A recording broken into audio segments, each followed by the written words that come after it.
Vous savez que Paris est divisé en 20 arrondissements. Mais savez-vous de quand date cette organisation? Séverine Bavon nous raconte l'histoire des arrondissements parisiens. Paris est un escargot. Certes, Paris ne mange pas de salade, mais c'est un escargot quand même. Un escargot d'arrondissement. Un arrondissement, c'est une division administrative avec à sa tête un maire élu. À Paris, il y en a 20, numérotés de 1 à 20, qui forment une spirale qui part du centre, un escargot. Situons ensemble dans ce dédale quelques lieux connus de tous. Le musée du Louvre se trouve dans le 1er arrondissement, la Tour Eiffel dans le 7e, les Champs-Élysées sont dans le 8e et le Sacré-Cœur dans le 18e. Mais pour les Parisiens, les arrondissements ne sont pas uniquement des zones administratives ou géographiques. Ce sont des univers. Chaque numéro d'arrondissement évoque à tout Parisien quelques clichés bien définis. À l'ouest, il y a les riches.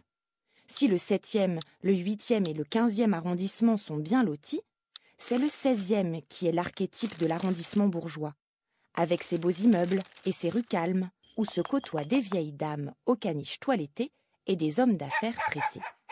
On dit d'ailleurs, pour décrire une personne chic, guindée, qu'elle fait très 16e. Comme dans la plupart des grandes villes européennes, les arrondissements les plus pauvres, eux, se trouvent au nord-est de la ville. Dans nos latitudes, les vents soufflant principalement d'ouest en est, la répartition de la population se serait rapidement opérée lors de l'industrialisation du XIXe siècle. À l'ouest, la bourgeoisie protégée des fumées, à l'est, les ouvriers sous la fumée.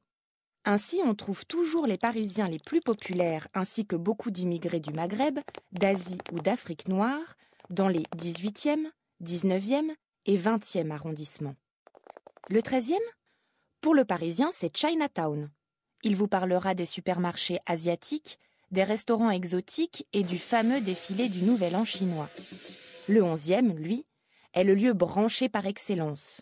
Magasins bio, réparateurs de vélos et ateliers d'artistes attirent des populations jeunes et créatives.